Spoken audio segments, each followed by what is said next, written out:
Estou há quase 2 anos sem olhar na cara da minha família. Não falo com minha mãe, não respondo mensagens de primos, nem cruzo a rua para cumprimentar meus tios. Quando conto isso para alguém de fora, sempre vem a mesma pergunta: como alguém consegue romper assim com todos de sangue? Eu respiro fundo e penso que se as pessoas soubessem o que aconteceu, se tivessem vivido cada detalhe ao meu lado, entenderiam que não fui eu quem virei as costas. Foram eles. Eu só aprendi, da maneira mais dura, que a ganância pode transformar laços em correntes pesadas, que em vez de unir, prendem até sufocar. Tudo começou no dia em que meu avô Juscelino chamou toda a família para uma reunião na Casa Maior, a mansão de paredes brancas que fica no coração de Recife, onde ele viveu desde que se tornou o homem rico que todos conheciam. Naquele dia, quando recebemos os convites quase formais para estarmos lá, não havia espaço para adivinhar que aquilo mudaria tudo. A notícia foi simples, dura e direta. Ele estava com câncer terminal. Sem volta. A sala estava cheia. Minhas tias cochichavam entre si, meus primos rolavam os olhos como se a vida deles fosse mais importante que qualquer palavra que ele tivesse a dizer. Eu fiquei ali, no canto, sentada com o coração batendo forte. Meu avô, que sempre foi a figura mais sólida da nossa família, parecia diminuído, não pela idade, mas pela fragilidade estampada no olhar. Ele explicou o diagnóstico, contou sobre os médicos e disse que contrataria uma enfermeira para o acompanhar no tratamento. Todos assentiram, fizeram promessas de visitas, deram tapinhas nas costas, mas eu vi no brilho rápido do olhar deles que já estavam calculando heranças, bens, partilhas. A verdade é que, para a maioria, meu avô deixou de ser uma pessoa para se tornar um cofre. Nos dias seguintes, essas promessas evaporaram. As visitas foram rareando. Alguns vinham uma vez ou outra, outros nem isso. Sempre havia uma desculpa: trabalho, filhos, viagens, compromissos sociais. Só eu ficava. De segunda a segunda, mesmo com a minha vida profissional exigindo relatórios, reuniões e metas, eu encontrava tempo. Acordava cedo, trabalhava, e ainda assim não deixava de passar na casa dele. Dormi ali incontáveis noites, ouvi suas dores, segurei suas mãos quando o corpo fraquejava. A enfermeira fazia seu trabalho, mas eu era o sangue, a neta que não abandonou. O tempo foi passando. Os cabelos dele rarearam mais, o sorriso ficou mais curto, mas havia algo que nunca se perdeu: a dignidade. Mesmo no leito, com tubos e remédios, meu avô tinha aquele ar de quem ainda comandava. Era impossível não amá-lo ainda mais por isso. E eu confesso, naquele período, senti raiva da família. Raiva por ver o quanto eles não se importavam. Raiva por saber que meu avô percebia isso e sofria calado. Quando ele morreu, a dor foi imensa, mas não havia arrependimento em mim. Eu sabia que tinha estado ao lado dele até o último suspiro. Fui eu quem fechou seus olhos, quem organizou as flores no velório, quem ficou em pé, abraçando estranhos e conhecidos, enquanto a família só comentava baixinho sobre bens e valores. A sensação era de que ninguém enxergava o homem que partirá. Só eu chorava por ele, os outros choravam por si mesmos. No entanto, a bomba ainda estava por vir. E ela explodiu no dia da leitura do testamento. A reunião foi marcada alguns dias depois do enterro. Todos os filhos e netos estavam presentes. A grande sala de televisão, onde tantas vezes assistimos jogos e festas de fim de ano, agora estava carregada de tensão. O advogado do meu avô entrou, sério, e pediu silêncio. Disse que, antes da leitura formal, havia algo que precisávamos ver. Uma gravação. A tela se acendeu e, para meu espanto, vi meu avô sentado diante da câmera. Ele parecia cansado, mas o olhar estava firme. Antes que ele começasse a falar, um médico surgiu confirmando que Juscelino estava lúcido, plenamente consciente de suas decisões. Aquilo já deixou todos inquietos. Então, meu avô começou. Ele falou da vida, das conquistas, do quanto batalhou para erguer cada prédio, cada sala comercial, cada terreno. Disse que o patrimônio dele não era apenas tijolo e concreto, era suor e renúncia. Depois, o tom mudou. Ele olhou fixamente para a câmera e falou da decepção. Disse que no momento em que mais precisou, quando a morte batia a porta, a maioria da família sumiu. Lembrou das promessas vazias, das visitas que nunca vieram. Ele não economizou palavras. Disse claramente que não queria hipócritas ao redor de sua memória. Então veio o choque. Ele anunciou que, depois de vender parte de seus bens, havia transferido todas as propriedades restantes para o meu nome. Eu, que estava ali sentada, quase não acreditei no que ouvia. Meu coração disparou, minhas mãos tremeram. Eu não sabia de nada. Mas ele continuou, explicando que tomou essa decisão porque eu fui a única a estar presente. E que também havia separado parte para a enfermeira e para o filho dela, pessoas por quem ele havia criado afeição nos últimos meses. O silêncio na sala era mortal.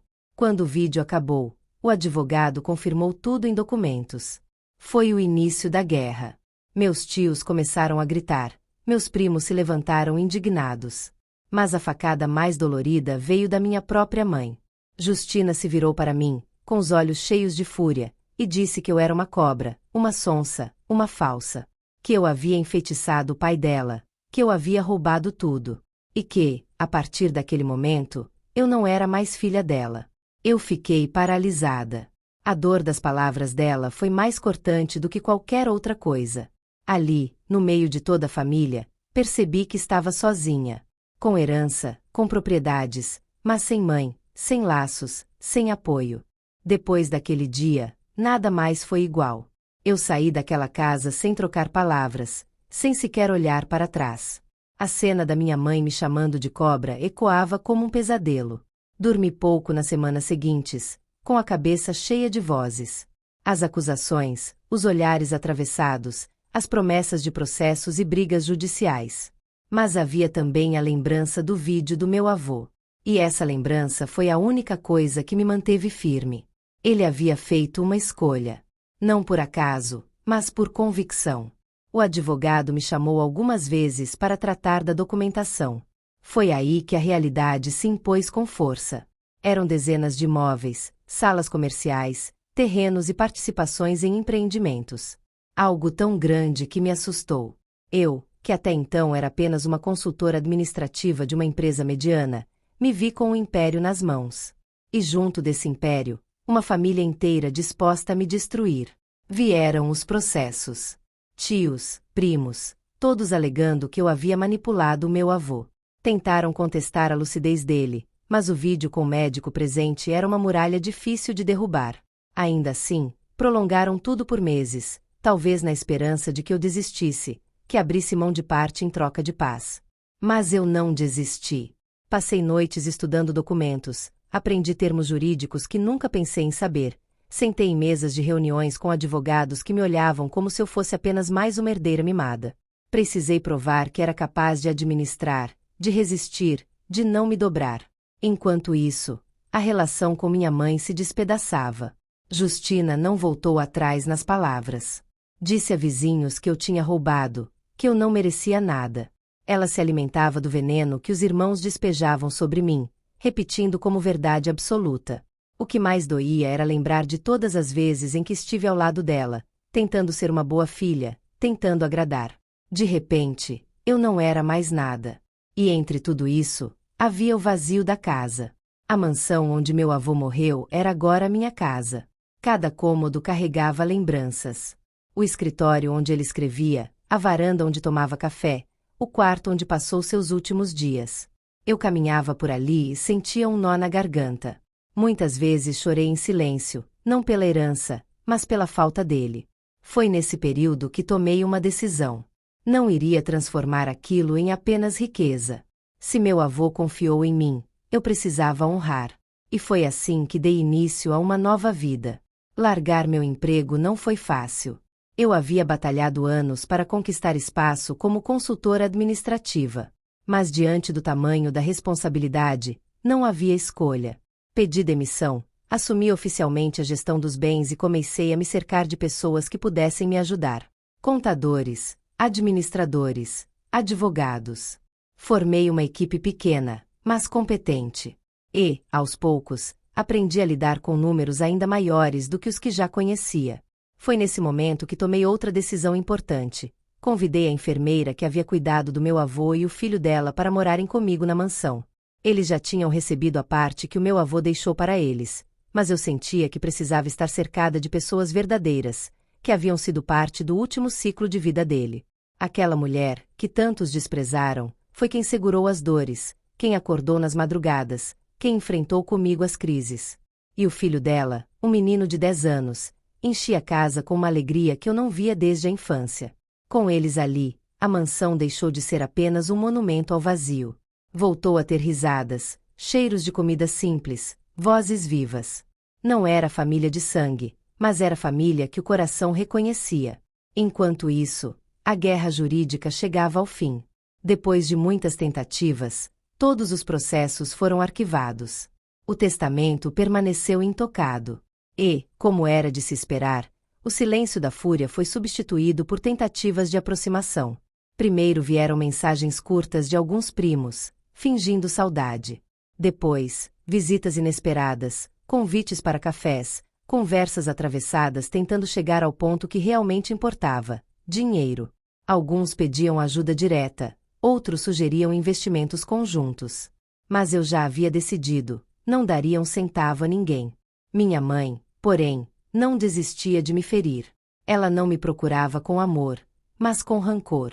Dizia pelas costas que eu havia sido ingrata, que virei as costas para a família. Eu, por muito tempo, chorei por isso. Mas chegou um momento em que entendi que a mágoa dela não era comigo, era com ela mesma. Era o peso da consciência, o incômodo de ter sido uma das que abandonou o próprio pai. E como é mais fácil apontar para o outro do que encarar o espelho, ela preferiu me transformar na vilã. Nesse processo, eu descobri forças que não sabia ter. Descobri que não precisava da aprovação de ninguém para seguir em frente. E foi assim que nasceu o projeto que mudou tudo: a Casa de Caridade. A ideia nasceu de uma lembrança. Lembro do meu avô sentado na varanda, falando sobre como o dinheiro nunca deveria ser apenas para enriquecer quem já tem, mas para transformar vidas. Ele dizia que, no fim das contas, ninguém leva nada. Essas palavras ficaram guardadas dentro de mim e voltaram com força quando a poeira da herança baixou. Eu poderia usar tudo aquilo apenas para me manter confortável, viajar, comprar luxos que sempre sonhei. Mas não seria suficiente. Não seria digno da memória dele. Foi assim que comecei a organizar a Casa de Caridade. No início, a ideia parecia absurda até para mim. Abrir as portas da mansão para crianças de rua, oferecer comida, abrigo e atividades. Muitos me chamaram de louca. Mas quanto mais eu pensava, mais sentido fazia. Eu não queria ser lembrada como a herdeira que enriqueceu às custas da solidão do avô, mas como alguém que usou o privilégio para mudar a realidade de outros. Foram meses de reformas, de reuniões com voluntários, de procura por parcerias. A enfermeira me ajudou em tudo, trazendo uma força que só quem já cuidou da dor alheia é capaz de ter. O filho dela, com sua inocência, também ajudava, correndo pela casa e mostrando às outras crianças que aquele lugar era seguro. Aos poucos, a mansão deixou de ser um espaço silencioso e pesado. O eco das paredes foi preenchido pelo barulho de panelas, pelas vozes animadas, pelas gargalhadas de crianças que antes só conheciam a rua como lar. Não foi fácil. Muitas vezes me questionei se estava preparada para tanta responsabilidade. Houve dias em que chorei de cansaço, em que pensei em desistir. Mas cada vez que via os pequenos sentados à mesa, comendo sem pressa, com os olhos brilhando de esperança, eu sentia que estava exatamente onde deveria estar. Aquilo me dava forças para continuar. Enquanto isso, minha família assistia à distância. Alguns tentavam usar o projeto como argumento para se reaproximar. Diziam que queriam ajudar, que poderiam contribuir, que eu não deveria carregar tudo sozinha. Mas eu sabia que não era caridade, era interesse. Eles viam um fluxo de dinheiro e queriam estar por perto. Nunca cedi. Aprendi, na Marram, que nem todo abraço é verdadeiro, que nem todo sorriso é sincero. Hoje, olhando para trás, vejo que esses quase 2 anos sem contato com minha família foram, ao mesmo tempo, os mais dolorosos e os mais libertadores da minha vida. Perdi laços de sangue, mas encontrei algo maior, minha própria força e a certeza de que não preciso me curvar para ser aceita. Aprendi a esperar o pior daqueles que estão mais próximos, porque são eles que sabem onde está nosso ponto fraco. E, ao mesmo tempo, descobri que também pode vir amor verdadeiro de onde menos esperamos. Muitos ainda me criticam. Dizem que eu deveria perdoar, que família é família. Eu escuto em silêncio. Sei que quem fala isso nunca passou pelo que eu passei. Nunca foi chamada de cobra pela própria mãe. Nunca foi acusada de roubo por quem deveria estar ao lado. O perdão, se um dia vier, não será porque eles pedem. Será porque eu decidi que já não dói mais. Mas, por enquanto, ainda dói. Não sinto raiva, mas também não sinto falta. O que sinto é paz. A paz de saber que honrei meu avô, que segui as escolhas dele, que usei o que recebi para plantar algo bom. A casa de caridade continua de pé, recebendo crianças todos os dias, alimentando, educando, oferecendo um futuro. E cada sorriso que vejo é a resposta para todas as noites em claro, para todos os insultos, para todos os julgamentos. Se eu pudesse deixar uma mensagem para quem lê minha história, seria esta: nunca se iluda achando que o amor da família é garantia de apoio. Muitas vezes, são os mais próximos que vão te trair por algo tão pequeno quanto dinheiro. Mas também nunca se feche ao mundo. Às vezes, as pessoas que não têm nenhuma obrigação com você são as que vão segurar sua mão no momento mais difícil. Meu nome é Mariana, tenho 31 anos, e herdei um império que quase me custou a alma.